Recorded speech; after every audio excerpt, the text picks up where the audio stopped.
The galleon burned against the morning sky, her sails writhing in orange flame as black smoke poured across the turquoise waters off Port Royal.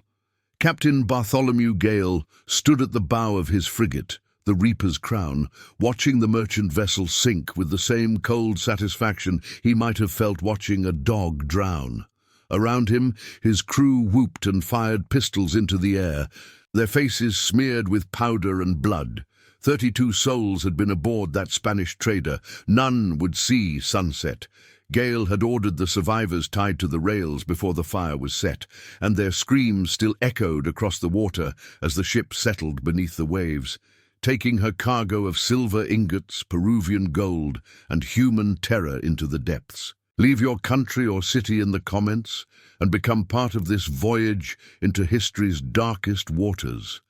Gale was not a man given to mercy.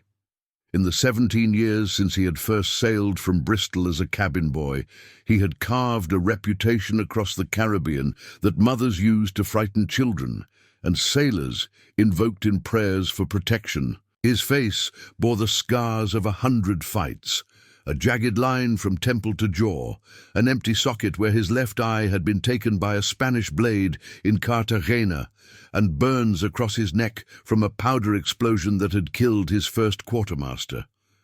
He wore his cruelty like a uniform, and the sea had rewarded him for it. By the autumn of 1692, his name was whispered in taverns from Havana to Bridgetown, always with lowered voices and furtive glances toward the door. The Reaper's Crown carried 48 guns and a crew of 270 men, most of them wanted for murder, mutiny, or desertion across 3 colonial powers. Gale ruled them with an iron discipline born not of respect, but of absolute fear. His punishments were legendary: keel-hauling for theft, flogging to death for cowardice, and once, for a man who had questioned his orders, burial alive on a sandbar at low tide where the crabs came at nightfall. Yet the crew stayed, because Gale delivered wealth beyond imagination.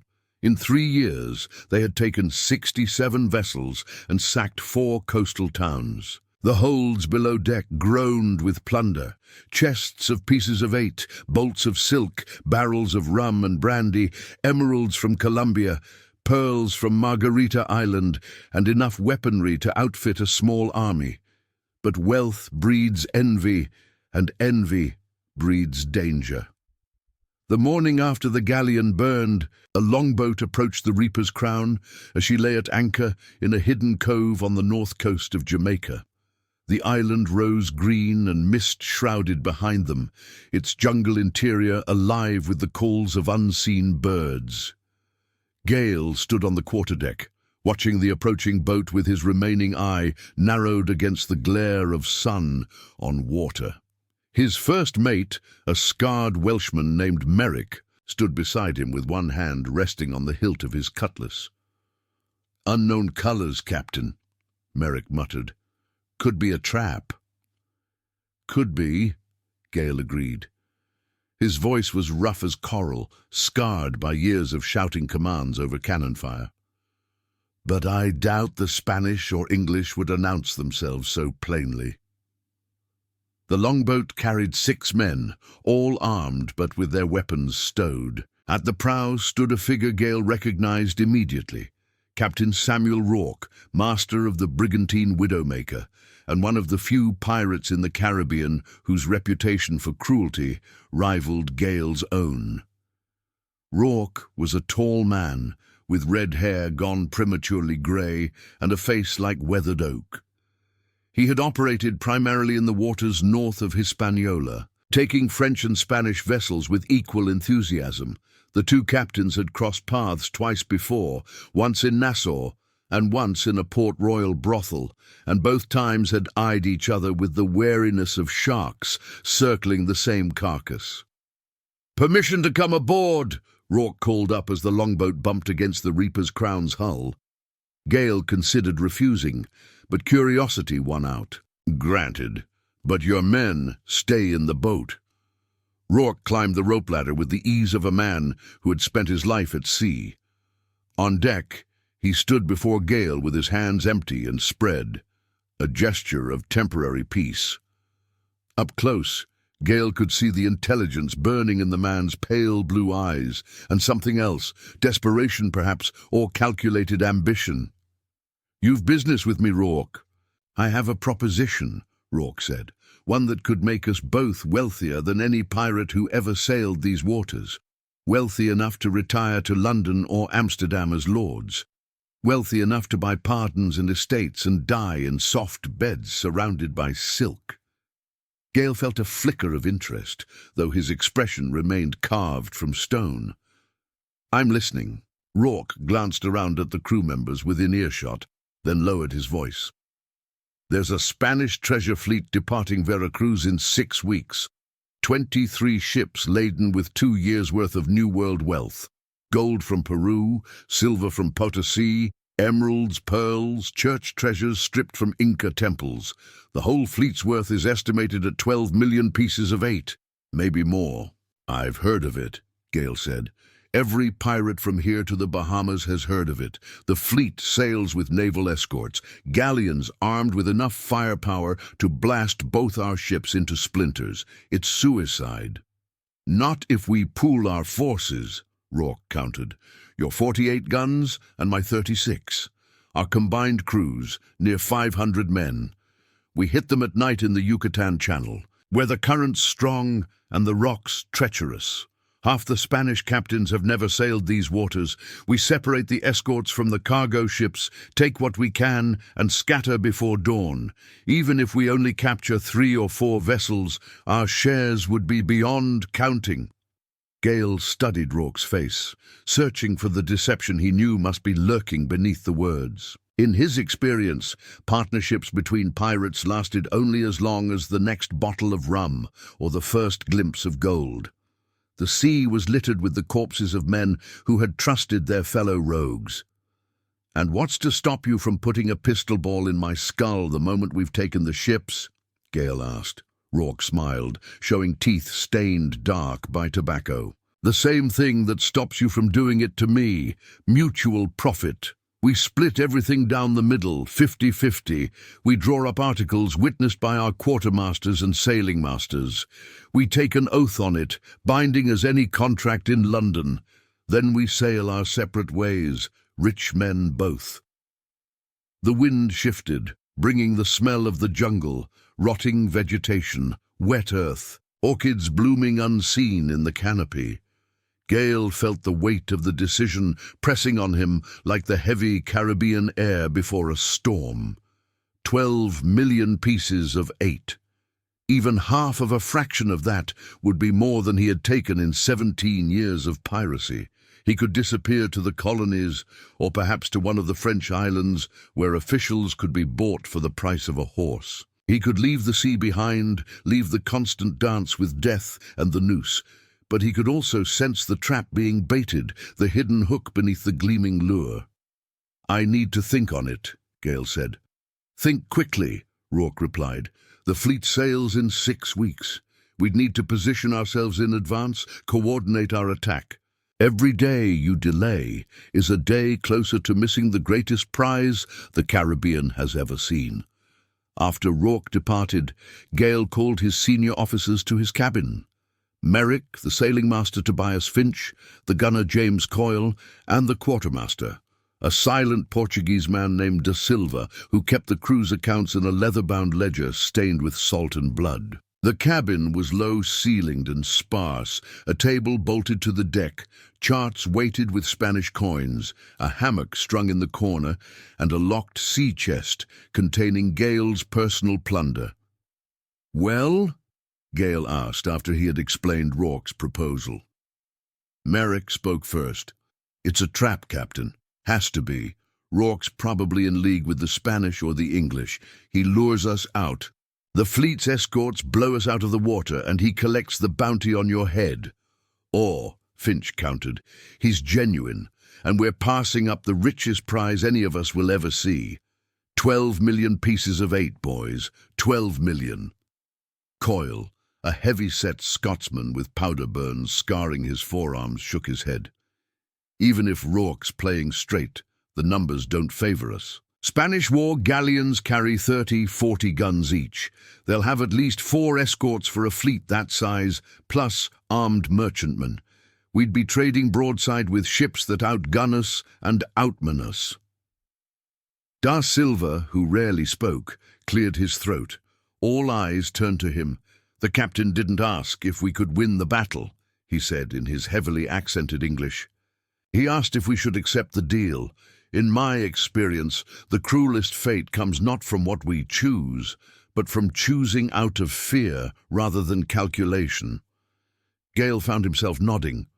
Da Silva had sailed with him longer than any of them, had seen him rise from petty raider to the scourge of the Spanish Main. The Portuguese understood something the others didn't, that Gale's cruelty was not madness, but method, a tool wielded with precision to maintain control and strike terror into enemies. Every screaming captive, every town burned, every merchant captain tortured for information about convoy routes, all of it served a purpose, but this decision felt different. This felt like standing at a crossroads with darkness down both paths. "I'll give Rourke an answer by week's end," Gale announced. "In the meantime, we continue as planned. There's a Dutch merchant convoy due east of Barbados in 3 days.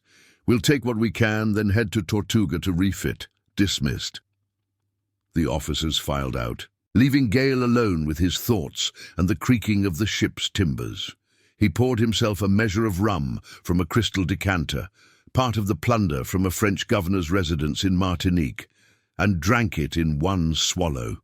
The liquor burned down his throat, warming his gut but bringing no clarity to his mind.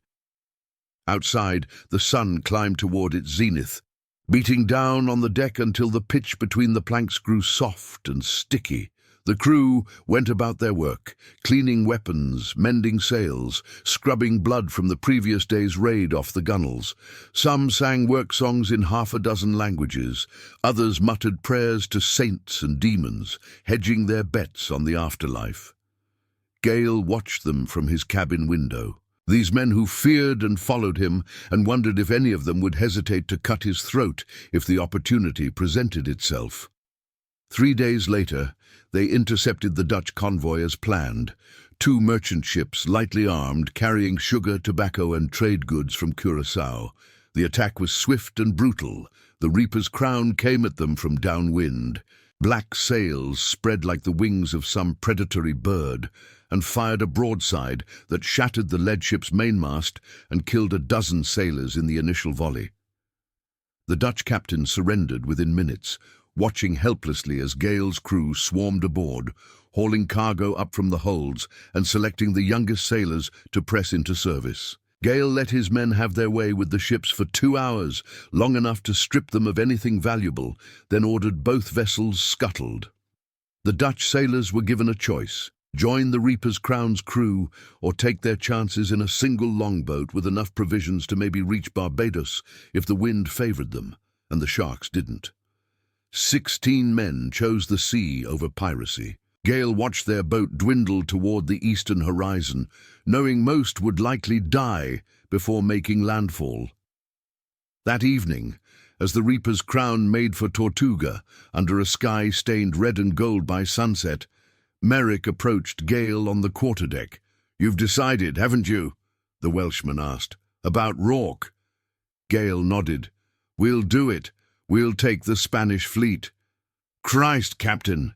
Merrick's hand went to the small wooden cross he wore around his neck, a remnant of faith from before he had become a killer and thief. "You know it's likely death." "Everything's likely death," Gale replied. "The question is whether we die poor or rich, whether we die as footnotes or legends."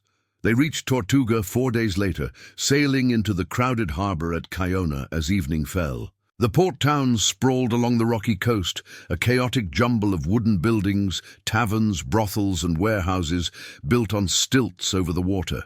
Ships of every description crowded the anchorage: pirates, privateers, smugglers, and a few legitimate traders willing to deal with the lawless in exchange for cut-rate prices on plundered goods. The smell of the place hit them even before they dropped anchor.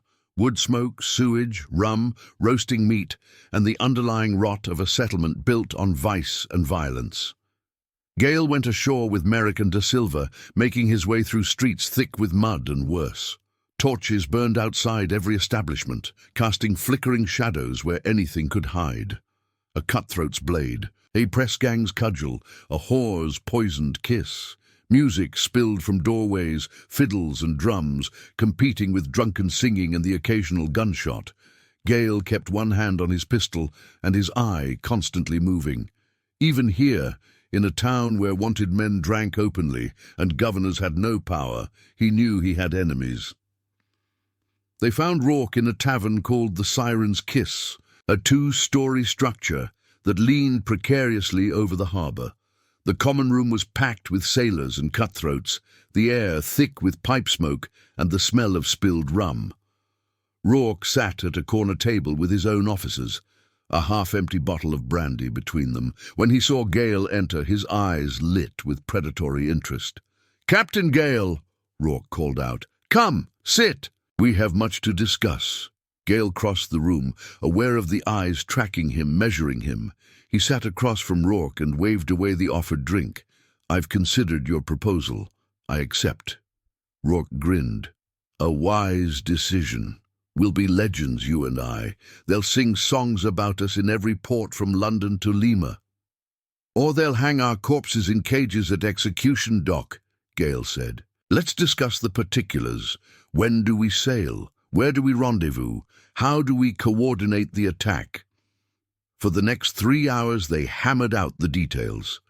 The treasure fleet would depart Veracruz on the 15th of November and sail north along the Yucatan coast before turning east toward Cuba and then across the Atlantic to Spain.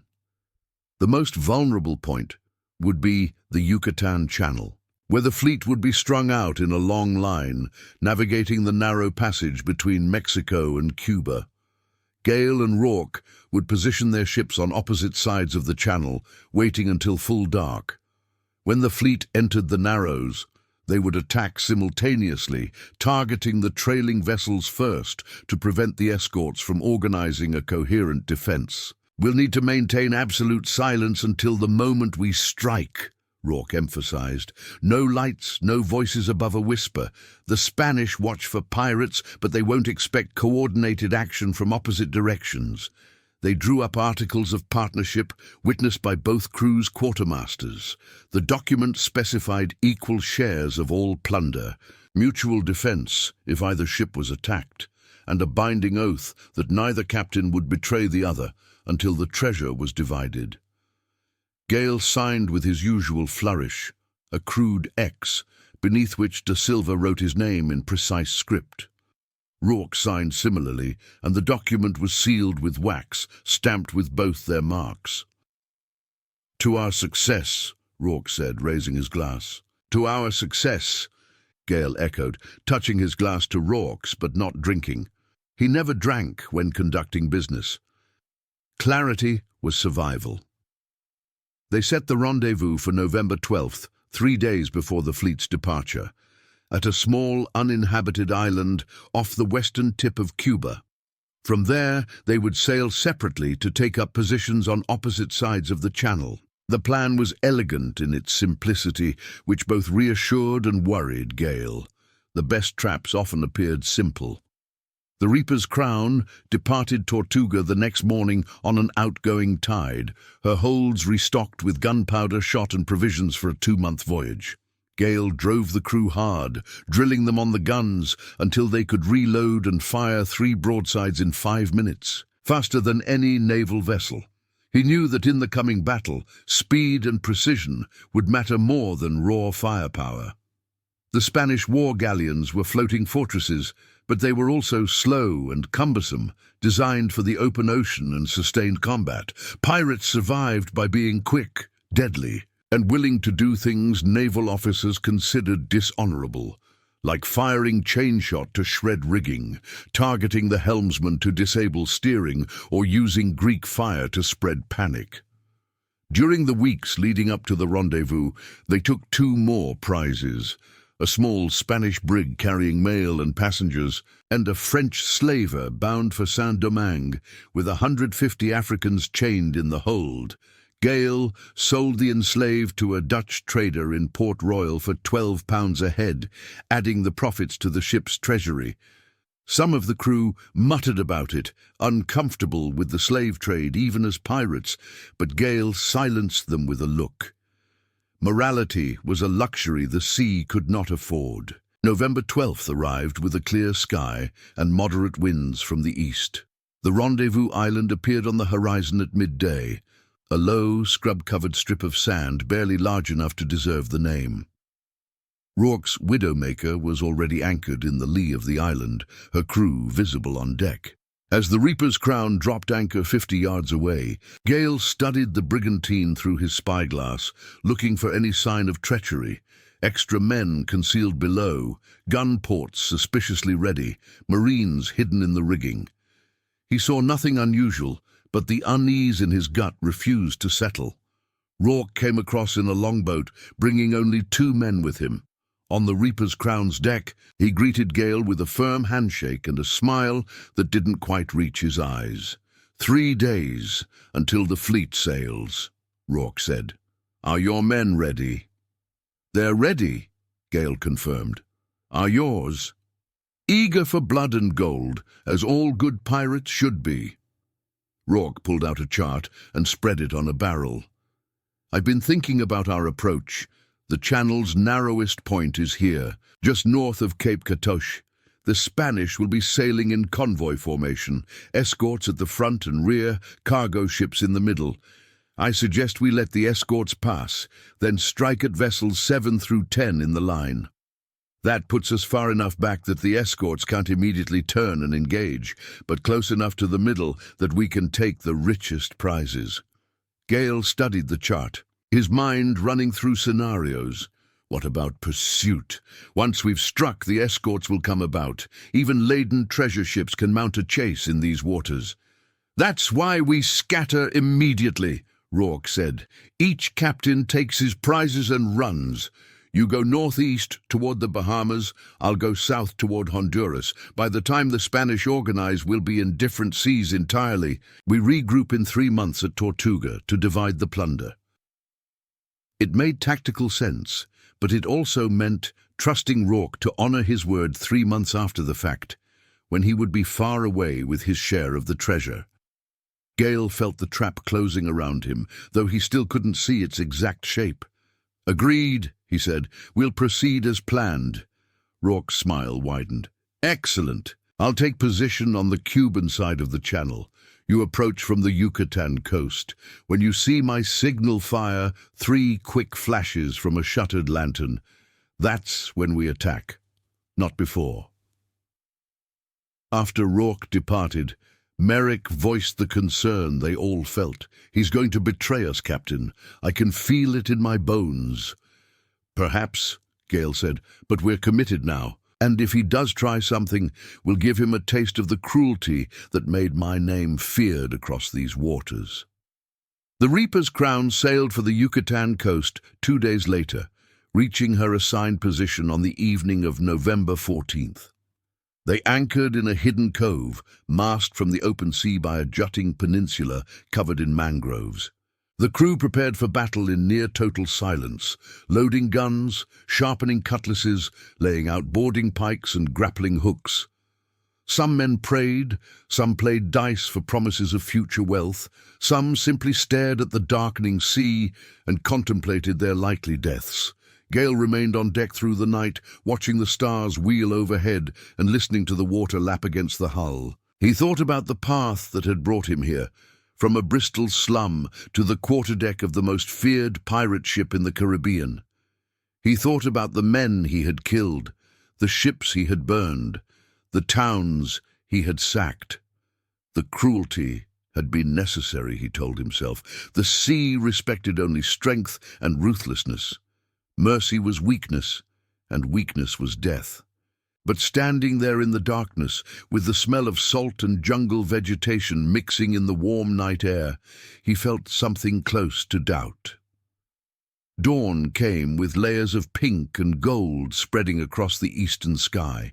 Finch, the sailing master, reported that the wind was favourable, strong but not excessive, blowing from the southeast.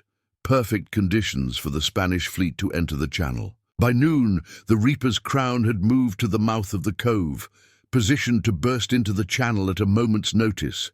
Every man was at his station, weapons ready, speaking in whispers if they spoke at all. The treasure fleet appeared 2 hours later, a staggered line of ships stretching for miles across the blue water. Gale counted them through his spyglass. 22 vessels in total, not the 23 Rourke had mentioned, but close enough. The escorts were exactly where predicted. 2 war galleons at the head of the column, flying the Spanish naval ensign, and 2 more at the rear. Between them sailed the cargo ships, heavy laden and riding low in the water, their holds no doubt crammed with New World wealth. Gale's pulse quickened as he watched them approach. 12 million pieces of 8, perhaps 15 million, enough to transform him from a wanted criminal into a wealthy gentleman if he could survive to spend it. "We wait for Rourke's signal," he told Merrick. "No matter how tempting the targets, we don't move until we see those 3 flashes." The sun crawled toward the western horizon as the fleet entered the channel. The 7th ship in line, a 3-masted galleon with red-painted strakes, passed within half a mile of the cove. Gale could see sailors on her deck, hear the faint creak of rigging and the splash of her bow wave. The 8th ship followed, then the 9th, both equally rich targets practically begging to be taken. Still no signal from Rourke. The 10th ship passed. The 11th. The sun touched the horizon, spilling blood-red light across the water. The 12th ship. The 13th. Gale's hand tightened on the rail until his knuckles went white. "Captain," Merrick whispered urgently, "the fleet's almost through. If we don't move soon—" "I see it," Gale snapped. "We wait." The 16th ship passed, the 17th. The rearguard escorts came into view, massive galleons bristling with cannon. Still no signal. Gale felt rage building in his chest, hot and toxic. Rourke had played him. The bastard had positioned himself on the Cuban side not to attack, but to watch as Gale revealed himself attacking alone, then either flee or join the Spanish in destroying the Reaper's Crown. "Captain," De Silva said quietly, "we must decide." The last cargo ship in the line was passing, a fat merchant galleon so laden she could barely make 3 knots. 1 prize. 1 ship instead of the 4 they had planned to take together. But 1 ship still meant millions in gold and silver, and Gale's pride would not let him sail away empty-handed after coming this far. "All hands!" he roared. "Battle stations! We're taking that last merchant, signal or no signal." The Reaper's Crown exploded from the cove under full sail, angling to cut across the merchant's bow. The Spanish crew saw them coming and reacted with admirable speed, bringing their guns to bear and firing a ragged broadside that sent cannonballs whistling overhead. But they were too slow, too predictable. Gale's gunners had been training for this moment for weeks. The Reaper's Crown's starboard battery spoke with thunder, a perfectly timed broadside that raked the merchant from bow to stern. Splinters erupted from her hull, men screamed, and her foremast toppled slowly into the sea. "Again!" Gale roared. "Give them another!" The second broadside smashed through the merchant's gun deck, silencing her cannon and starting fires below. Gale could see the Spanish captain on the quarterdeck, sword drawn, rallying his men for a desperate defense. Behind the merchant, the rearguard escorts were coming about, their massive hulls turning ponderously to bring their broadsides to bear. "Hard to port," Gale ordered. "Boarding parties ready." The Reaper's Crown swung alongside the crippled merchant, grappling hooks flying across the narrowing gap. Pirates swarmed up and over the rails, cutlasses flashing in the dying light. The Spanish fought bravely, but they were merchant sailors, not marines. Within 10 minutes, the deck was slick with blood, and the ship was Gale's. "Merrick, take a prize crew and get her moving," Gale shouted. "Northeast toward the Bahamas. We'll cover your retreat." But even as the words left his mouth, he knew they were in desperate trouble. The two escort galleons were bearing down on them, and in the distance, the entire fleet was coming about. Worst of all, from the Cuban side of the channel, he could see 3 ships approaching under full sail. Not Spanish colors, but Rourke's Widowmaker and 2 other pirate vessels Gale didn't recognize. Rourke hadn't betrayed the plan. He had betrayed Gale.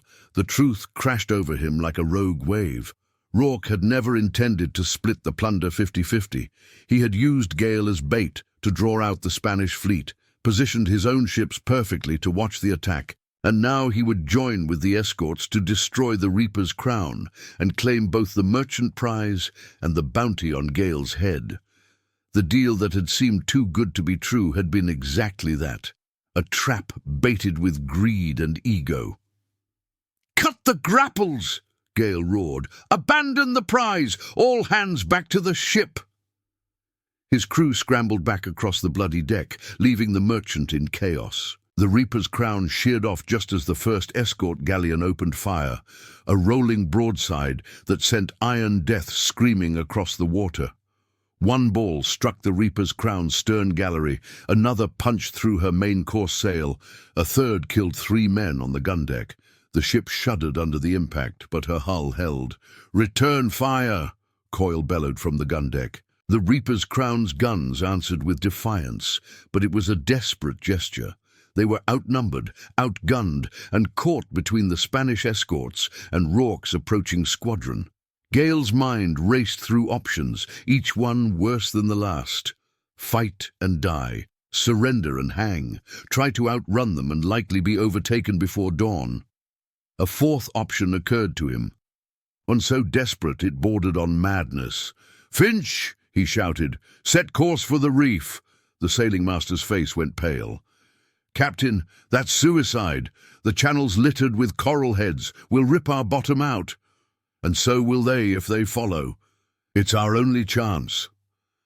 The Reaper's crown turned toward the most dangerous waters in the Caribbean, where coral formations lurked just below the surface, ready to gut any ship foolish enough to sail over them. Gale had navigated these waters before, had memorized the safe passages during months of raiding along the Yucatan coast. The Spanish and Rourke's ships would be sailing blind, trusting their charts and prayer.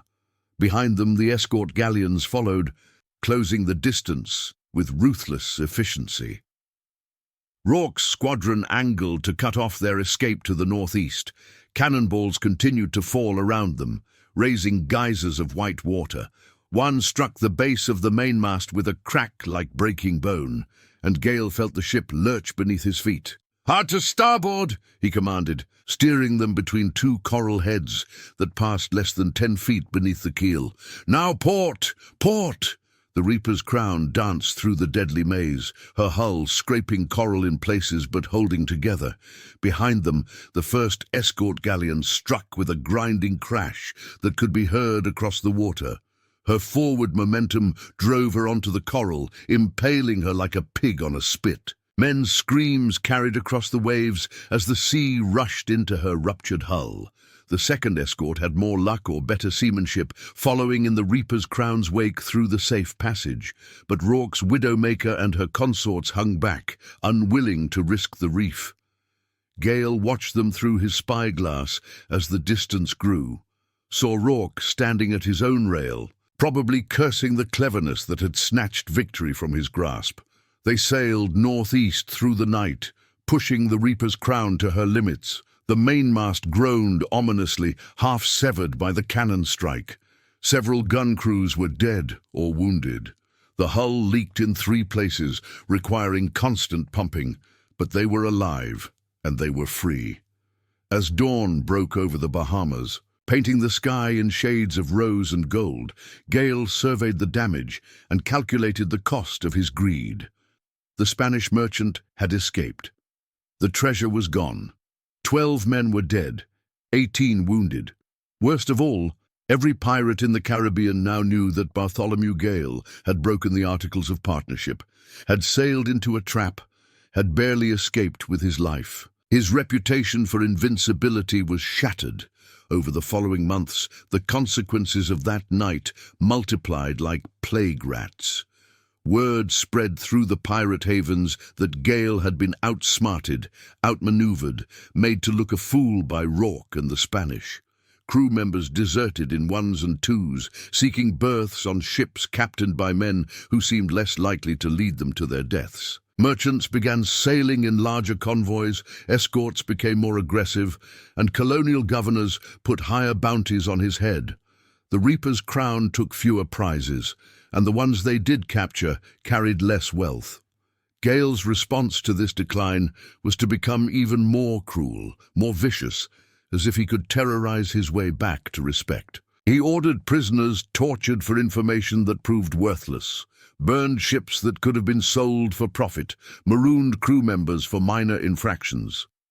His officers watched with growing unease as the captain they had followed for years descended into something darker than pragmatic cruelty. This was fury and wounded pride dressed in violence. Merrick finally confronted him in his cabin one night while they were anchored off Andros Island. "Captain, the men are talking mutiny. They say you've lost your edge, that you're leading them to the noose." Gale looked up from the charts he'd been studying, his remaining eye bloodshot from rum and lack of sleep. "Then maybe I should keel-haul the lot of them. Fear kept them loyal before. It'll work again." "Fear only works when it's backed by success," Merrick said. "Right now, you're just a cruel old man on a dying ship." Gale's hand went to the pistol on his belt, but Merrick didn't flinch. The Welshman had sailed with him too long to be cowed by threats. "Get out," Gale said quietly. "Before I do something we'll both regret." Merrick left, and Gale was alone with his thoughts and his demons. He knew the first mate was right. The deal with Rourke hadn't just cost him treasure and reputation, it had sealed his fate. He was a dead man sailing, just waiting for the inevitable end. That end came on a humid evening in July of 1693, 8 months after the failed attack on the Spanish fleet. The Reaper's crown was anchored off the coast of Honduras, her crew ashore in the settlement of Trujillo, drinking and whoring and spending the meager plunder from their last prize. Gale remained aboard with a skeleton crew, studying charts and planning their next move, when the lookout called down from the masthead. "Sail ho, 3 points off the starboard bow." Gale grabbed his spyglass and climbed to the quarterdeck. 3 ships were approaching from the east, flying English naval colors. His blood turned to ice. These weren't merchant vessels or local patrol boats. These were Royal Navy frigates, 44 guns each, sent from Port Royal for the express purpose of hunting pirates, and leading them, standing at the bow of the center frigate, was Samuel Rourke. The trap had been patient, but it had always been there, waiting to close. Rourke had made his deal with the English authorities, betray Gale, lead them to his location, and receive a full pardon and a fortune in reward money. The same deal Gale himself had made 8 months earlier, signing those articles of partnership, trusting in honor among thieves. "Cut the anchor," Gale roared. "All hands to battle stations. Prepare to make sail." But most of his crew was ashore, drunk or distracted. The skeleton crew scrambled to obey, but they were too few and too slow. The English frigates spread out in a practiced maneuver, cutting off every avenue of escape.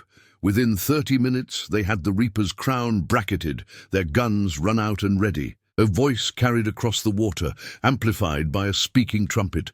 "Captain Bartholomew Gale, you are commanded to strike your colours and surrender in the name of His Majesty King William.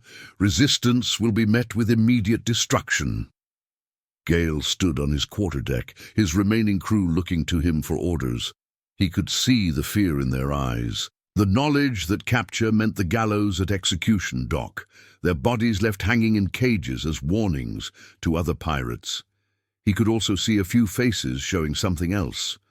Relief that the running was over, that the inevitable had finally arrived. "We could fight," Da Silva said quietly. Die on our feet rather than dance on air. Gale considered it. One last defiant gesture, one final broadside against the forces of law and order. But what would it accomplish? His crew would die for nothing, the Reaper's crown would sink, and his name would still be cursed in ports across the Caribbean. "Strike the colors," he said, his voice hollow. "We surrender." The black flag with its white skull came down, and English Marines swarmed aboard. They clapped Gale in irons, along with the 15 men of his skeleton crew. As he was led to the rail to cross into the English frigate, he saw Rourke standing there waiting, a smile of triumph on his weather-beaten face. "The cruelest pirate of the Caribbean," Rourke said mockingly, brought low by his own greed. "There's poetry in that." Gale said nothing. There was nothing left to say. His trial in Port Royal lasted 3 days, a spectacle designed to demonstrate English authority over the lawless Caribbean. Witness after witness testified to his crimes: merchants he had robbed, sailors he had pressed, townspeople who had survived his raids. The list of charges ran to 14 pages: piracy, murder, torture, destruction of property, rebellion against the crown. The verdict was never in doubt. On the morning of August 23rd, they led him to the gallows at Gallows Point, where the harbour met the sea. A crowd of thousands had gathered to watch, some jeering, some silent, some seeming almost sympathetic. Gale walked steadily, refusing the hood they offered, wanting to look his executioners in the eye. At the foot of the gallows, the chaplain offered to hear his confession. Gale shook his head. He had no regrets to voice, no sins to confess that the crowd didn't already know. His only regret was being caught, being played, being fool enough to think honor existed among men who made their living from theft and murder. They fitted the noose around his neck, rough hemp scratching his skin. The hangman asked if he had any final words. Gale looked out at the crowd, at the ships in the harbor, at the brilliant blue Caribbean sky. "The sea takes what the sea wants," he said, "and the sea wanted me." The trapdoor opened. Afterward, they left his body hanging in an iron cage at Gallows Point, as was the custom for notorious pirates. The cage creaked in the wind, and birds picked at what remained. Ships entering Port Royal sailed past, and captains pointed out the corpse to their crews as a warning against the wages of sin. But that was not quite the end. 2 years later, a fisherman working the waters off Gallows Point pulled up something unusual in his nets: a small wooden chest bound with rusted iron straps and sealed with wax. He opened it that evening and found it contained a single document: the Articles of Partnership between Bartholomew Gale and Samuel Rourke, witnessed and signed, promising equal shares of treasure and mutual defense against all enemies. At the bottom of the document, in Gale's crude hand, someone had added a final note in dried blood: "The cruelest fate comes not from the sea, but from trusting those who sail it." The fisherman, unable to read, used the parchment to wrap fish for the market, but the story of the chest spread through the taverns of Port Royal, growing with each retelling until it became legend. Some said Gale had hidden the chest himself before his capture, knowing it would eventually surface as evidence of Rourke's betrayal. Others claimed it was cursed, that any man who touched it would meet a pirate's end. The truth was simpler and sadder. The chest had been thrown overboard by one of Gale's crew during the surrender, sinking into the harbour mud where it lay forgotten until the currents and time brought it back to light. The document it contained was just paper and ink, not curse or prophecy, but it carried the weight of a lesson learned too late, that the cruelest pirate of the Caribbean had made a deal that sealed his fate, not because the deal was cursed, but because he had mistaken greed for wisdom and ambition for survival.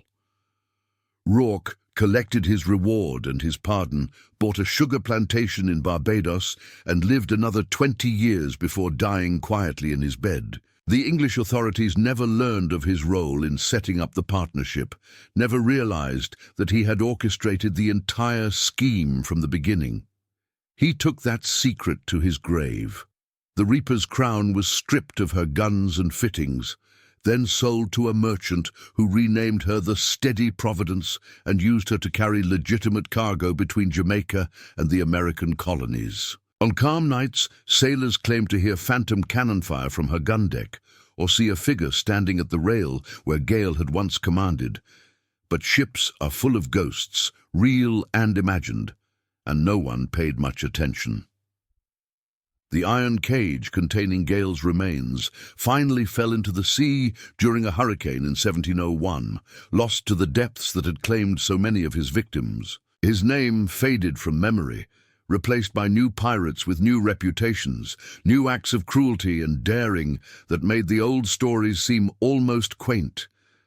But sometimes, in quiet moments in the taverns of Tortuga or Nassau or Port Royal, old sailors would speak of the lesson of Bartholomew Gale, that the sea rewards the ruthless and the clever, but it has no mercy for those who confuse partnership with trust or greed with wisdom. The cruelest pirate of the Caribbean had made his deal, and the sea had taken its price. The wooden chest, its contents long since dissolved by salt water, still rests somewhere in the mud of Port Royal Harbour, a monument to ambition and betrayal, waiting for the next fool who thinks he can make a deal with the devil and walk away unscathed.